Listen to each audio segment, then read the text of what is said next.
Job creation experts are calling for more skills development programs, either by government and non-governmental organizations or by individuals themselves, to prepare young graduates for the realities outside their citadels of learning, as well as government investments in job creation schemes. Once you agree to accept a salary, you have sealed yourself of progress because you'll be living according to that salary. And most salary is not enough to take you home. For example, a young lady came to me who is earning 30,000 naira a month, that he wants to learn how to make more money. And I asked the young lady, if I divide your 30,000 naira by 30 days, how much will you be earning every day? It translates to 1,000 naira a day. And I asked that young lady, how much do you use on transport every day? He said 600 naira. I said, how much do you use for breakfast or for lunch, when you go for lunch? He said 500 naira. And I said, what do you use on the average on your airtime? He said 200 naira. That lady has a negative balance of 300 naira. That is the situation with a lot of workers today. Meanwhile, they work through money, go to the office. All they need to do is just wear a new cap and change their mindset that they don't need to go into employment, that they can make money helping people sell or using people that have talent. When they have made enough money, they can rent a place and start their own business. Nigeria as a country needs to go into a nationwide reorientation of mindset. Up until today, parents are still insisting their children should go read certain professions that will make them look good. But we forgot that in 2016, two young men sat down doing what children love to do. Kiyosaki said, if the phone you're carrying does not make you money, throw it away. We're in the age of digital.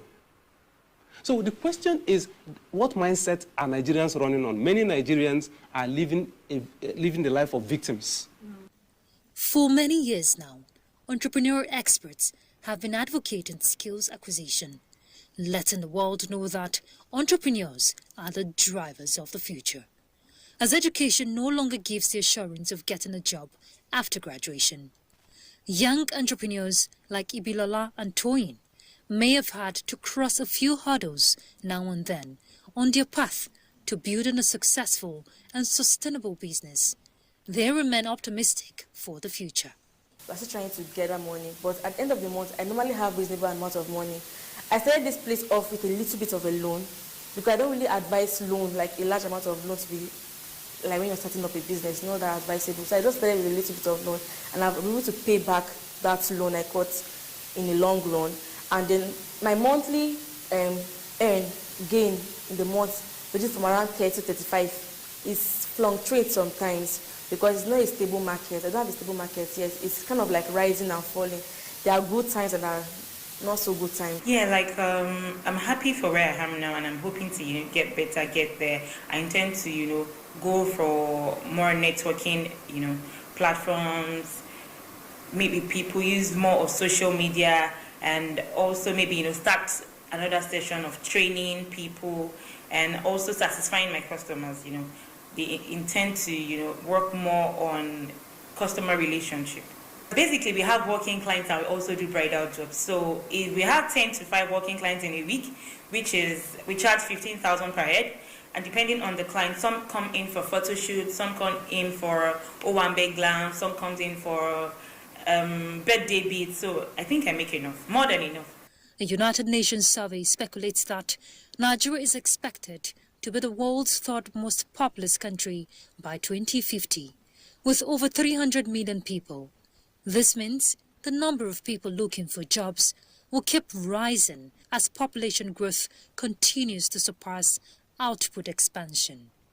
This trend is beginning to foster a growing entrepreneurial class in the country, a trend stakeholders believe should be encouraged. You can move yourself from grass to grace, because God did not bring us here to suffer. He brought us here to prosper, actually. Those are his words to us. And so when I see people who are really trying, we should encourage them by all means, positive. I would say stick there, hold on, your efforts will be rewarded very soon, probably sooner than they think, because most people give up just before the dawn, you understand? And after every darkness, there's a dawn. So integrity is key. People do business with you based on trust. If you mess up that trust, you may never have a second chance of making a good first impression. So a lot of young people need to understand that when it comes to finance, you can start a business without a dime. It's called OPM. It's called OPR, other people's money, other people's resources. So leveraging social capital, leveraging all these Facebook friends, social media friends, and all of that, all I do is sometimes is post a poster. Research shows that some of Nigeria's youngest millionaires are entrepreneurs who took the risk and initiative to start a business with little or no funding, especially in this digital age where it is easier to be found by customers in the growing online market.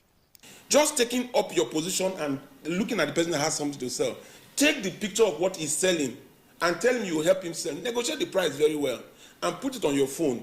You have opened a shop for yourself. More people will see that item in your phone, in the social media, and you will sell more than the person that has a shop.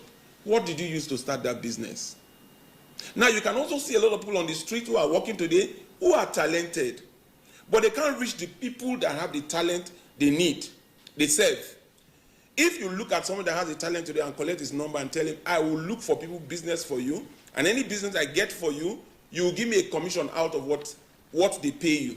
You will have employed that person already. So employing 5 people in the street today who have talent and start to sell them on the social media, you make more money than the individuals that you have there. The Nigerian government's drive to encourage more innovative and enterprising Nigerians encouraged some Nigerian tertiary institutions to design curriculum and dedicate departments to the study of entrepreneurship.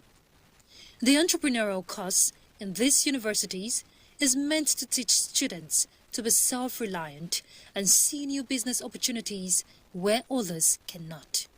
Entrepreneurship at tertiary institutions is even late. But if now Nigeria wants to focus on tertiary institutions, which is where we think that is the passage to the society, after when you graduate, then you become something on your own. It's late, but let us agree that that is the point of exit. It's not something we joke with. It's something that from the program itself, it needs to be knowledge-driven. Some of my students, few of them, who understood it from the beginning, they don't look for a job. I've tried to even attract them to say, apply for this job. They will say, oh God, no, I cannot. They have seen that having self-reliance, you can think by a way of scanning of your environment. There are very good opportunities. They are able to scan environment wherever they are, and they will see opportunity and they will tap it. It's not something stagnant at all. That is why it is a ship, entrepreneurship. It is moving. It's an oceanic something that you keep on moving. Diversification, rethinking, deep thinking will be helping you to understand that these are another opportunity has come. So because every day, I'm saying it as a practitioner of entrepreneurship, there are opportunities. We have courses that have prepared us for this. Like in our 3 level, we have a course called Business Planning and Feasibility Study. When we do that course, we are told on how to write business plans, how to go for pitching sections, and a lot of things. Because it was really practical. When doing the course, we had bankers who came to check our business plans. They scrutinized it, they scored us based on what we were reading, so that we are going out there for a prepared environment, not just being taught in a theoretical way. We are made to learn it practically, and we were able to defend our business plans. And I think out there, if I have the opportunities, of course, I'll write business plans, I will announce grants, I will get a lot of things and write my business plans and get a lot of things. And even if I'm not going for a government job, obviously, I'm not. But I know I'm going to make the world a better place through my business ideas and through opportunities I'm going to be announcing.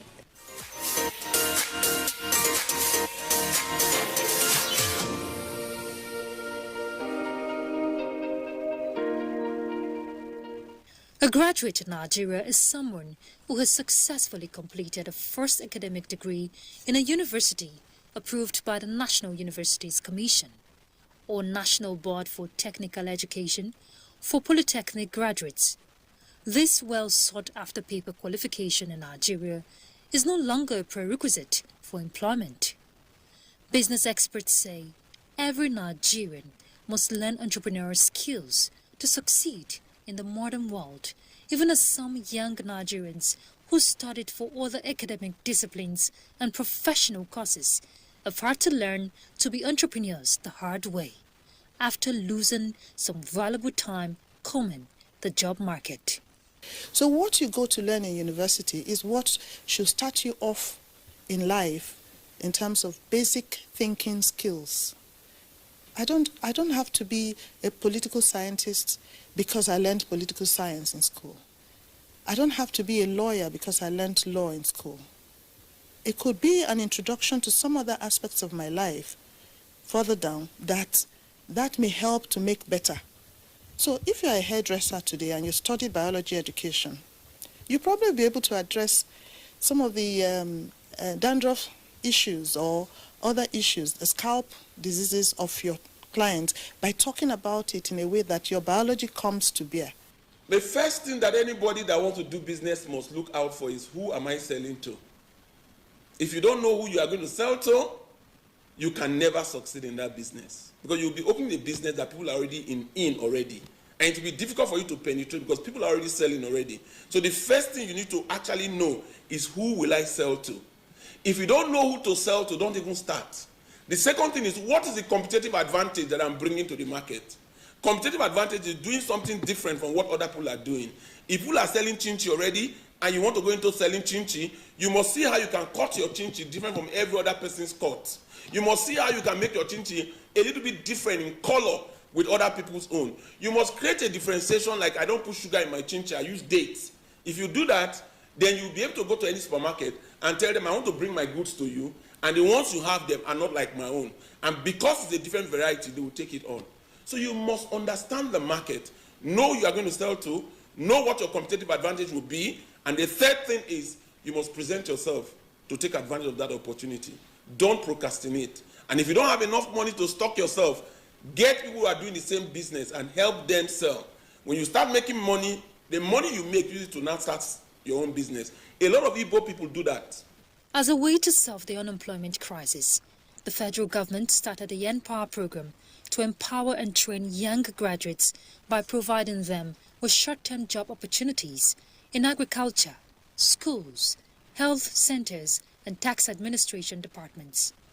The program has had more than 200,000 beneficiaries and aims to cater for more subsequently. Our goal and objectives about Empower is nice. It's all about entrepreneurship, supporting people. But you cannot support on empty. I do tell some of my supervisees and students, 1 million times zero is zero.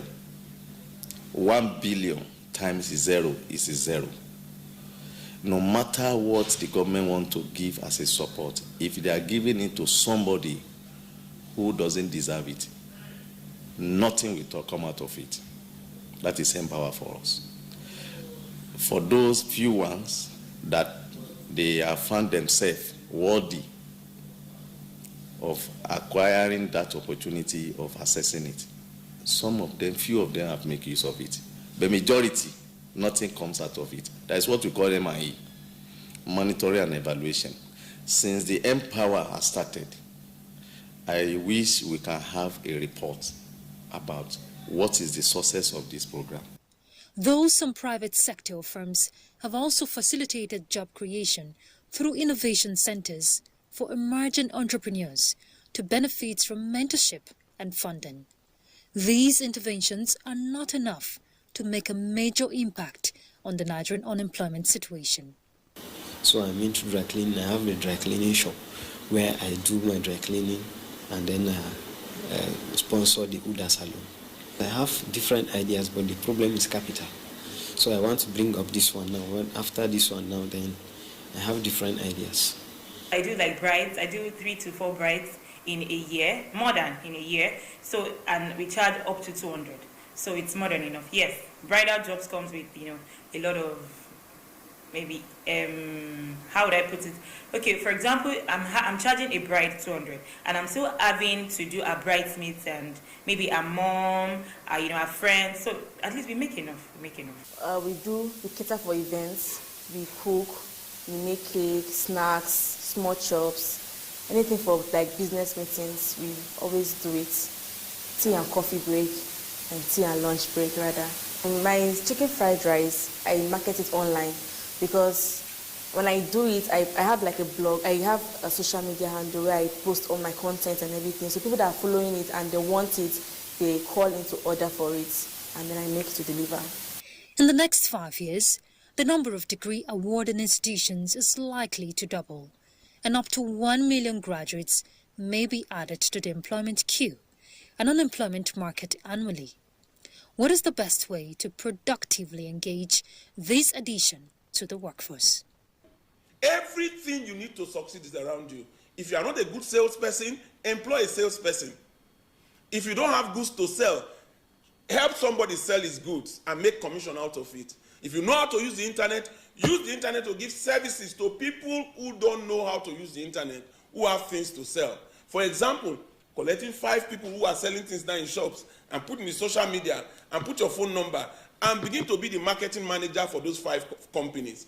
You have employed yourself already instead of looking for white-collar jobs.